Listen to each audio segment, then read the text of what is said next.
माझ्या महाराष्ट्रातील बांधवांनो, भगिनींनो आणि मातांनो, नमस्कार. जय महाराष्ट्र. पहिल्या प्रथम आपल्याला कल्पना आहेच की आज मी आमदारकीची शपथ घेतली. त्या मुख्यमंत्री पदाला या महिनाअखेरीस 6 महिने होत आहेत. आज आमदार झालो.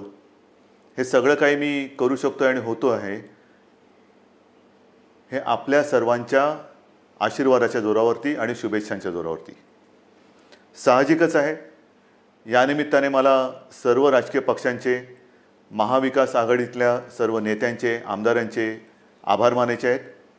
कारण एका अत्यंत कठीण अशा परिस्थितीत, म्हणजेच कोरोनाबरोबर चाललेल्या युद्धाच्या परिस्थितीमध्ये निवडणूक होऊ न देता हे सगळं काही बिनविरोधपणाने पार पाडायला सर्वांनी मदत केली. त्यांना सुद्धा मी सगळ्यांना धन्यवाद देतोय. आणि आता पुन्हा जे आपले गेले काही दिवस सुरू आहे त्या विषयावरती येतोच.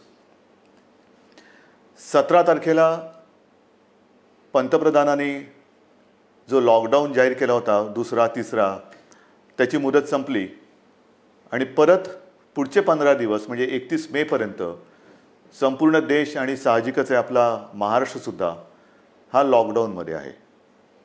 आता तुम्हाला कदाचित असं वाटायला लागलं असेल की मी आलो म्हणजे लॉकडाऊनच जाहीर करतोय.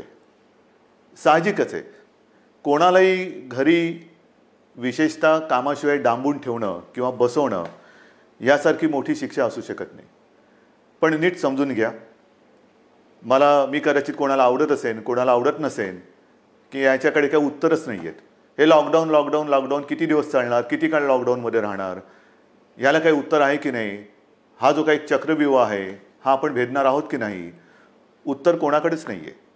जगामध्ये कोणाकडे उत्तर नाही आहे, आपल्या देशातसुद्धा कोणाकडे उत्तर नाही आहे.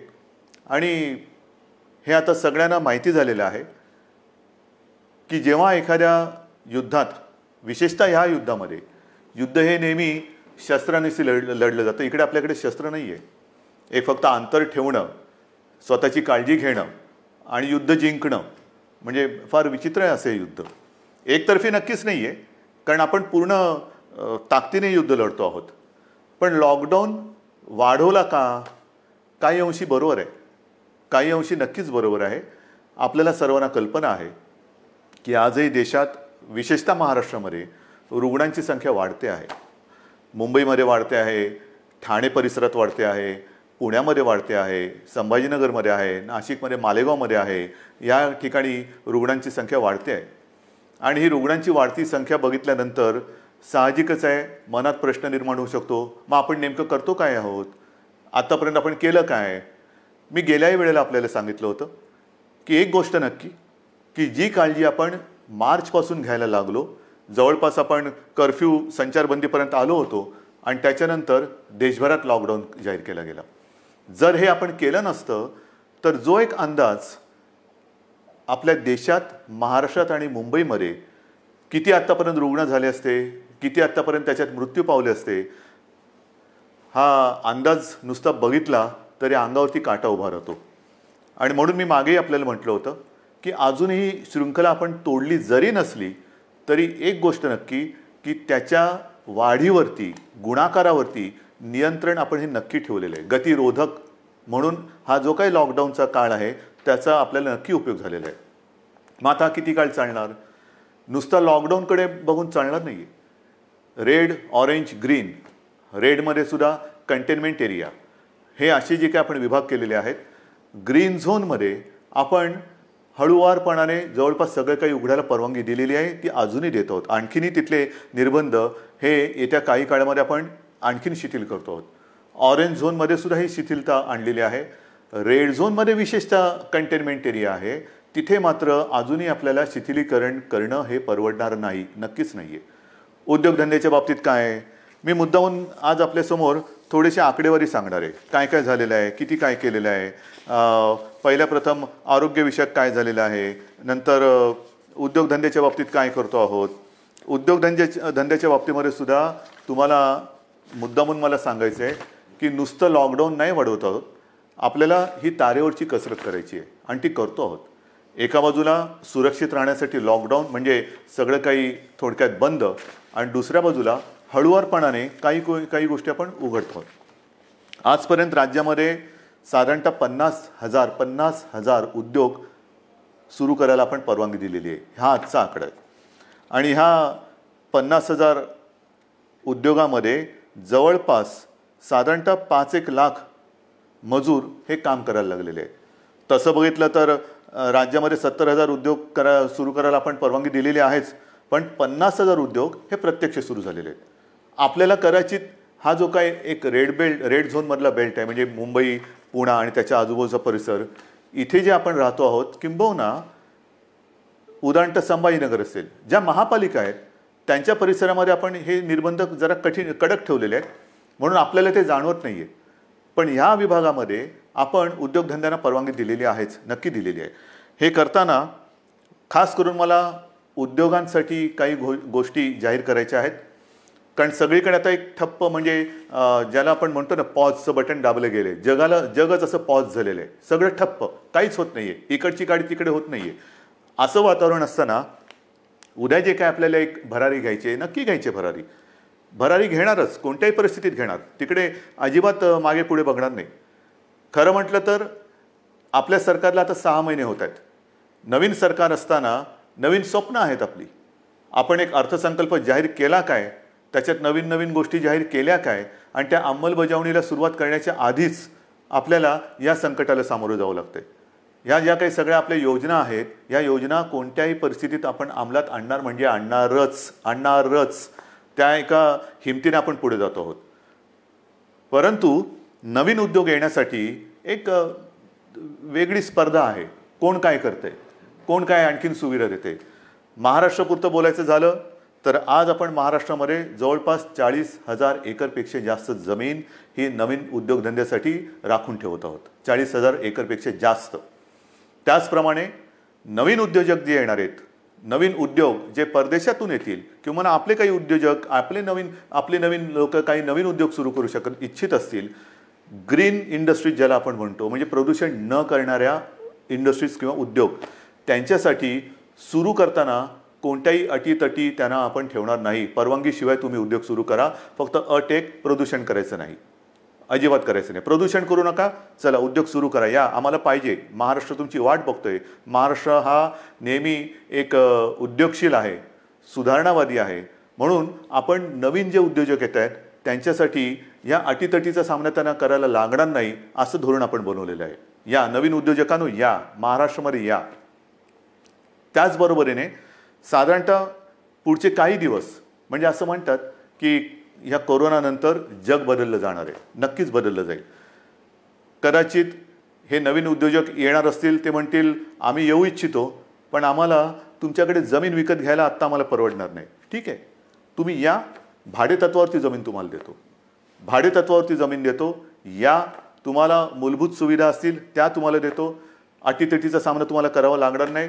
पण या राज्यामध्ये नवीन उद्योग पर्व आपण सुरू करू. आणि त्याचबरोबरीने मला एक सांगायचं आहे की आत्तापर्यंत जिथे हे उद्योग आपण सुरू केलेत, आणि असं काही नाही आहे की रेड झोन म्हटल्यानंतर आता आयुष्य आपलं रेड झोनमध्ये जाणार आहे, नाही. आपल्यासमोर 2 मोठी आव्हानं आहेत, नक्कीच आहेत. एक म्हणजे जिथे या कोरोनाचा प्रादुर्भाव नाही असा ग्रीन झोन, तो ग्रीन झोन हा आपल्याला कोरोना विरहित ठेवायचा आहे, हे मोठं आव्हान आहे. तिकडे एक सुद्धा रुग्ण ग्रीन झोनमध्ये आपल्याला आता येऊ द्यायचं नाही, किंबहुना नवीन केस तिकडे आता आपल्याला तयार आपण काय असं घर बसल्या कोविड तयार करत नाही, पण होऊ द्यायची नाही आहे.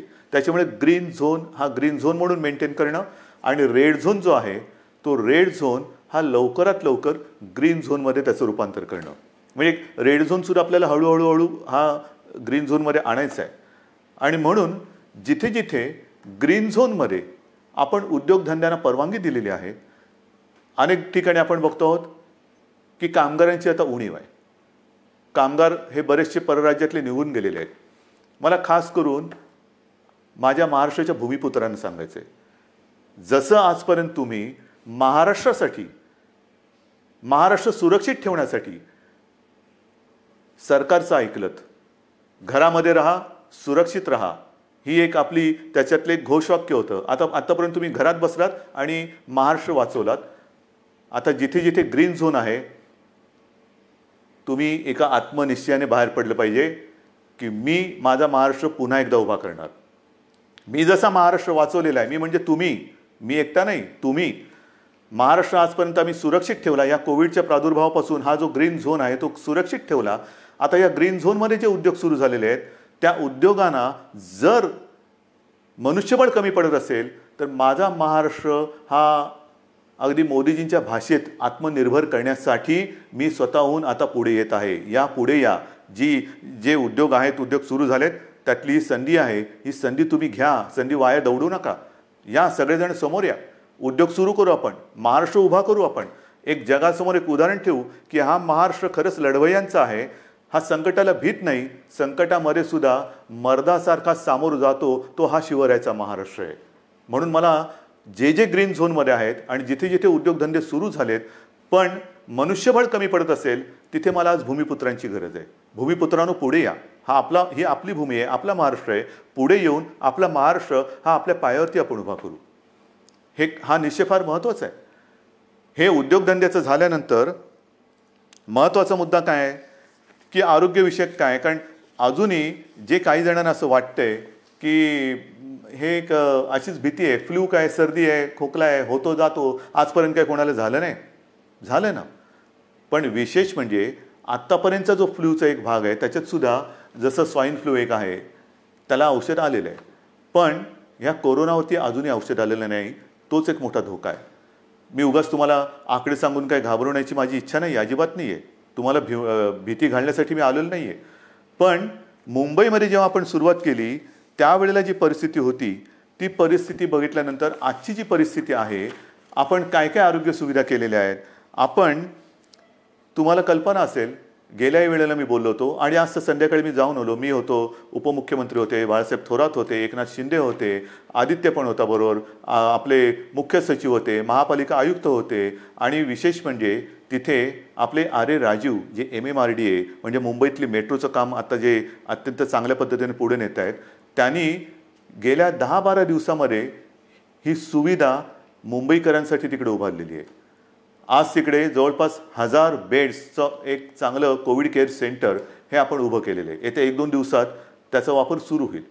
मुंबईमध्ये ठिकठिकाणी, मी मुंबईपुरतं बोलतो, मुंबईमध्ये नंतरचं पुढचं मी बोलणारच आहे, पण मुंबईमध्ये ठिकठिकाणी म्हणजे असं बांद्रा कुर्ला कॉम्प्लेक्स संकुल आहे तिथे आणखीन 1000 बेड्स वाढवतो आहोत. गोरेगावचं एक्झिबिशन ग्राउंड आहे तिकडे वाढवतो आहोत. रेसकोर्सवरती त्या पार्किंगमध्ये होत आहे. वरळीला डोममध्ये तर सुरू केलेलाच आहे. आणखीन 1-2-3 ठिकाणी मुलुंड चेक नका आहे, ठाण्यामध्ये आहे. हे आता नुसतं कोविड केअर सेंटर म्हणून नाही राहणार. या सगळ्या जम्बो फॅसिलिटी ज्याला म्हणतो, या जम्बो फॅसिलिटीमध्ये जे आवश्यक लागतं ते तिकडे आपण करणार आहोत.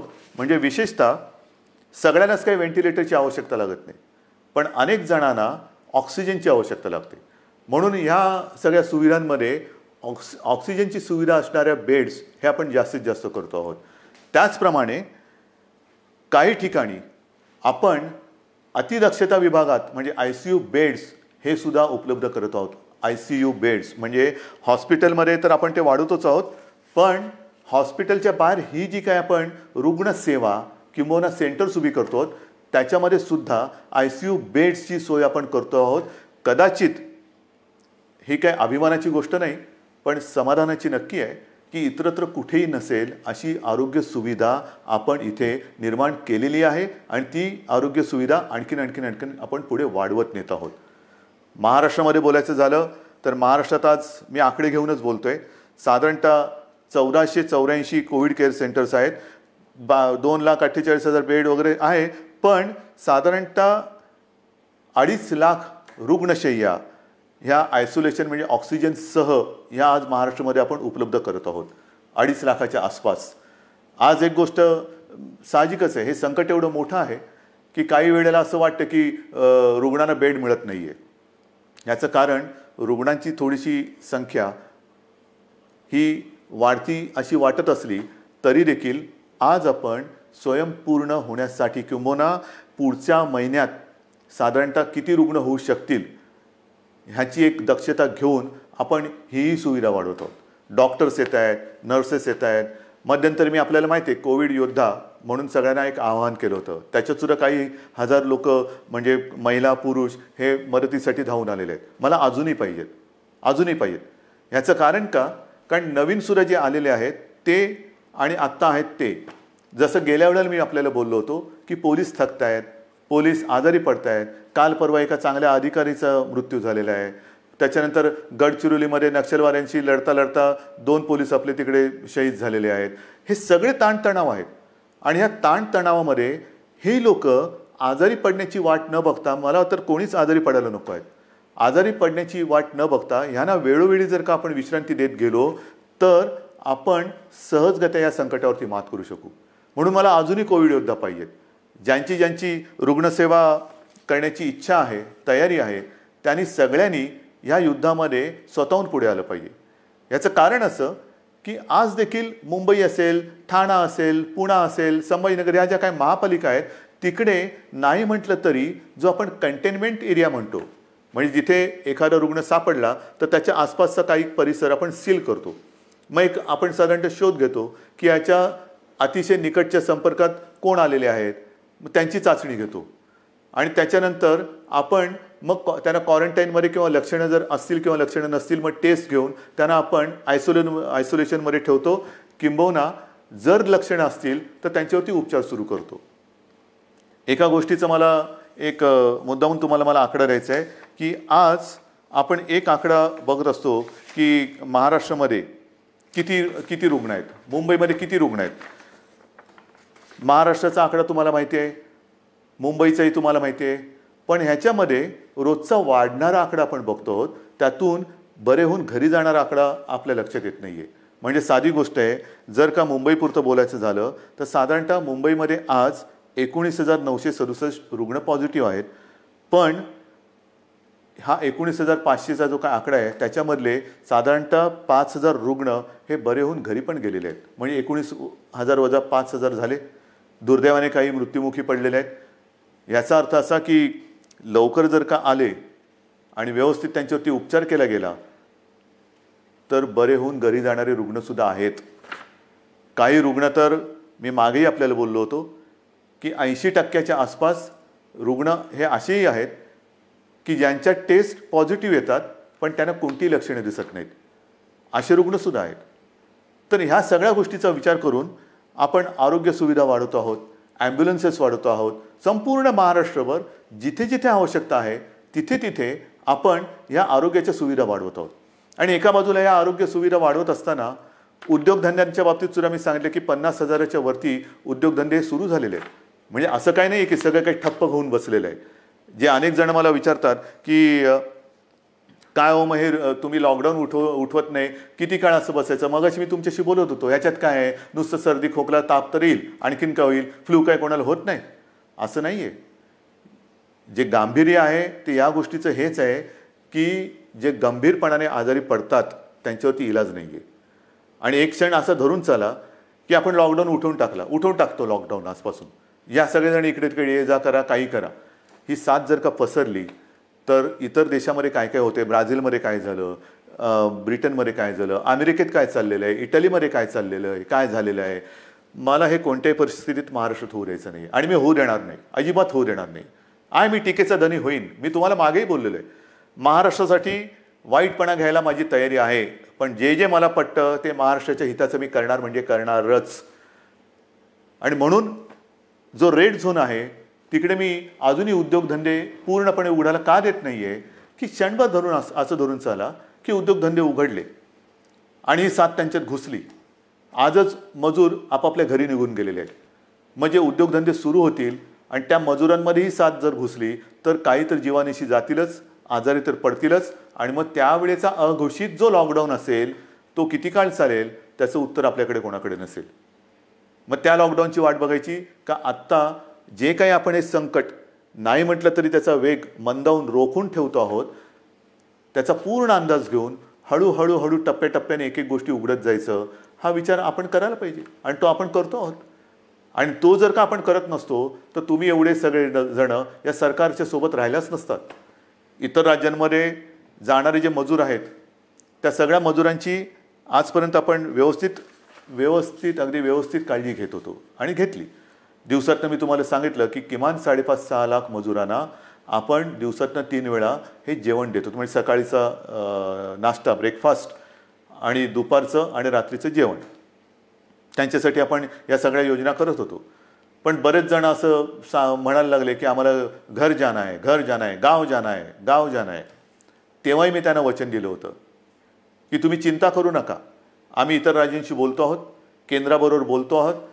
जसजशी सोय होईल तसतसं आम्ही तुम्हाला तुमच्या घरी तुमच्या राज्यात पाठवण्याची सोय करतो आहोत आणि ते पाठवल्याशिवाय आम्ही राहणार नाही.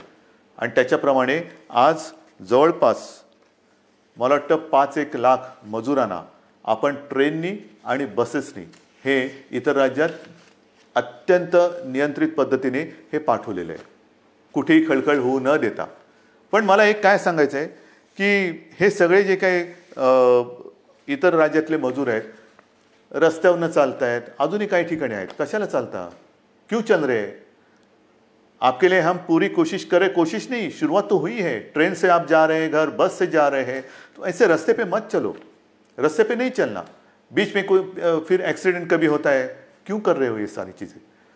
आपके लिए हर एक राज्य के लिए ट्रेन की सुविधा शुरू हो गई है, बस की सुविधा शुरू हो गई है. आप जहाँ भी हो वहीं पर रुके. हमारे पूरे स्टेट में अलग अलग जिलों में डिस्ट्रिक्ट में कलेक्टर्स हैं, उनके सब साथी हैं, आपका इंतजाम वो कर रहे हैं, ठीक से कर रहे हैं.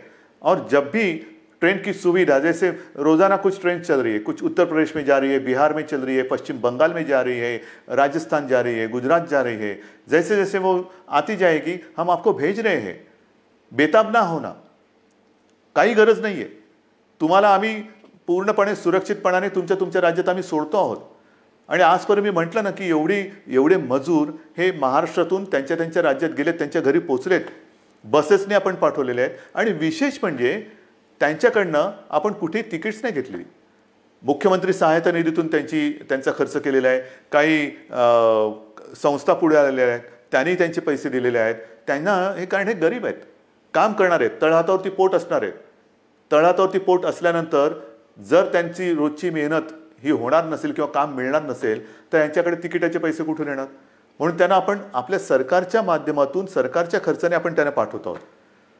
हे झालं त्या राज्यात जाणाऱ्या लोकांचं. मग आता मी येतो माझ्या आपल्या राज्यातल्या लोकांकडे. मुंबई म्हटल्यानंतर साहजिकच आहे, कोकण आणि पश्चिम महाराष्ट्र इथे राहणारे लोक खूप आहेत. तेही मागे लागलेत. हे काय तुम्ही त्या राज्यातल्या लोकांना पाठवता, आम्ही काय केलंय, आम्हाला कधी घरी पाठवणार? अरे तुम्ही तर आपले आहात. आजपर्यंत तुम्ही सहकार्य केलेलं आहे, तुम्हालाही हळूहळू मी पाठवतो घरी. पण आज थोडे अस्वस्थ नका होऊ. कारण आजपर्यंत कोकण म्हटल्यानंतर मला माहिती आहे, हा आंब्याचा सीझन, काजूचा सीझन, सगळा एक कोकण म्हणजे गंमत असते. ह्या मोसममध्ये कोकणात जाणं, फणस आहे, मजा असते. कोकणामध्ये जाणं हे या दिवसात सुट्टी, मग कोणाचे आजी आजोबा असतील, कोणाचे मामा मामी असतील, काका काकी असतील, सगळे नातेवाईक असतात, त्यांच्याकडे जायचं, गावातल्या घरात राहायचं, आंबे खायचे, गंमत असते. पण ह्या उन्हाळ्यात ती गंमत नाही आहे. मी आपल्याला सगळ्यांना मुद्दामून एक विनंती करतो की कृपा करून आपण तरी रस्त्यावरनं किंवा इकडून तिकडून असे जाऊ नका. कारण मुंबईमध्ये आपण काळजी घेतो आहोत, प्रत्येक जिल्ह्यात आपण काळजी घेतो आहोत, पण प्रत्येक जिल्ह्यात आरोग्य सुविधा ज्या आहेत त्यांची एकूण जर का मर्यादा बघितली, आणि काही जिल्हे हे कोविड मुक्त आहेत, आज सुद्धा तिकडे प्रादुर्भाव झालेला नाही, ते आपल्याला तसेच ठेवायचे आहेत. जर आपल्याला लवकरात लवकर या लॉकडाऊनमधून बाहेर यायचं असेल तर पहिलं म्हणजे जे आपले ग्रीन झोन आहेत, जिकडे कोविडचा प्रादुर्भाव नाही, हे जिल्हे, हे विभाग आपल्याला ग्रीन झोन म्हणूनच ठेवावे लागतील. म्हणून आपण सुद्धा घरी जाताना असेच उठून निघू नका. आपल्याला सुद्धा जर जायचं असेल, खरंच पहिलं जायचं आहे का थोडे दिवस थांबून आपण जाऊ शकता, थोडा धीर धरला तर सगळ्यांनाच बरं होईल. आपण इथून तिथे जाणार, काही ठिकाणी जसं आता उदाहरणार्थ रत्नागिरी आहे, इतर काही ठिकाणी आहेत, इथे आपल्याकडनं काही गेलेले लोक आहेत, ते पॉझिटिव्ह निघाले. झालं, एक केस तिकडे आली, मग तिकडे पुन्हा ते कंटेनमेंट झोन आला, हे आलं, ते झालं. म्हणजे आत्तापर्यंत जिकडे काही नाही आहे तिकडे हा सगळा नसता खटोटोप आला. तर म्हणून मला असं वाटतं थोडंसं धीराने जाऊया. एक नियंत्रित पद्धतीने जसं आपण इतर लोकांना पाठवतो आहोत परराज्यातले काही लोक आपण आपल्याकडे घेतो आहोत. आता तर परदेशातून आपल्याकडे येणारी लोक सुद्धा सुरू झालेली आहेत. हळूहळू आता जग हालचाल करायला लागलंय. असं काही नाही की सगळे ठप्प बसलेत. परदेशातली लोक आपल्याकडे परत येत आहेत. आपल्याकडची काही जी अडकलेली लोक ती परदेशात त्यांच्या देशात जात आहेत. रोजची थोडी विमानं सुरू झालेली आहेत. पण इथले तिथे आणि तिथले इथे आल्यानंतर क्वारंटाईन म्हणजे विलगीकरण हे फार महत्त्वाचं आहे.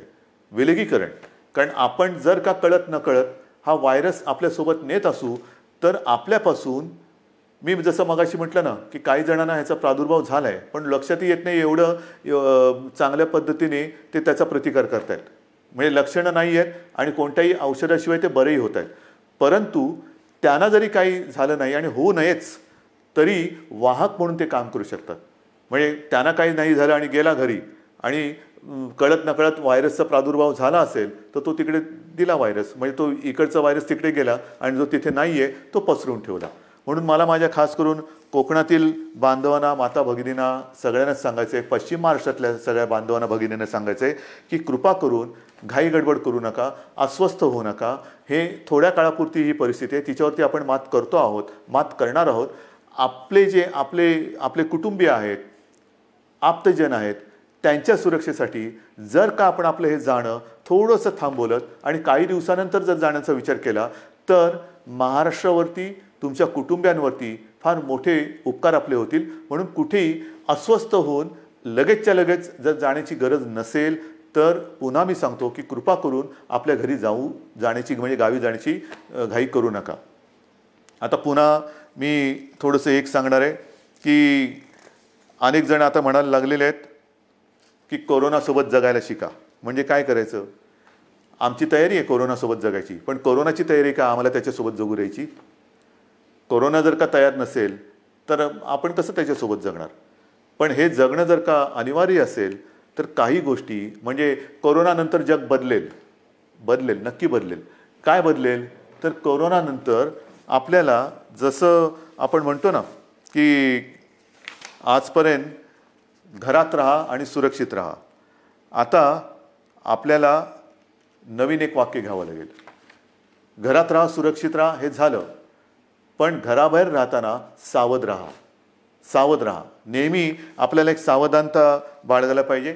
म्हणजे ओघाने आलंच हात धुणं.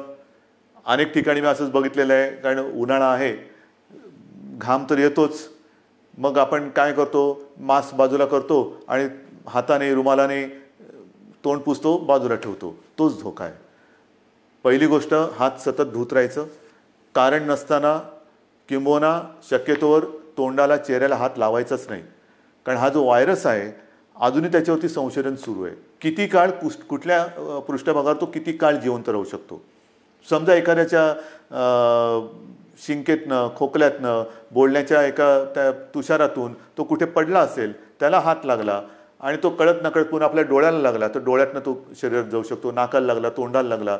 म्हणून ह्या ज्या काही गोष्टी आहेत ह्या आपल्याला अशाच ठेवून पुढचे काही दिवस, काही महिने हे सावधतेने राहावंच लागेल. या सगळ्या ज्या गोष्टी मी तुम्हाला सांगतो आहे, या गोष्टी ह्या फार महत्त्वाच्या आहेत. इतके दिवस तुम्ही जी शिस्त पाळली ती शिस्त मला थोडी जास्त पाहिजे, कडक पाहिजे. कारण आज देखील जो कंटेनमेंट एरिया आहे किंवा रेड झोन आहे, कारण नसताना लोक बाहेर पडत आहेत. नका पडू. त्याच्यानंतर अजून देखील धार्मिक सण, उत्सव, धार्मिक जमाव यांना कुठेही परवानगी आपण दिलेली नाही, देऊ शकत नाही. कारण जेवढी गर्दी होईल तेवढा हा धोका अधिक वाढणार आहे, अधिक पसरणार आहे. आणि म्हणून सावध राहामध्ये दोन हात अंतर ठेवून, 2 हात दूर राहिलेलं बरं. तसं 2 हात दूर राहून एकमेकापासून आपल्याला राहायचं आहे. तोंडावरती मास्क तर लावायचा आहे, हात सतत धुवायचे आहेत. आणि सरकारच्या सूचना, म्हणजे 31 तारखेपर्यंत जरी लॉकडाऊन हा असा असला तर ह्या गतिरोधक आहे.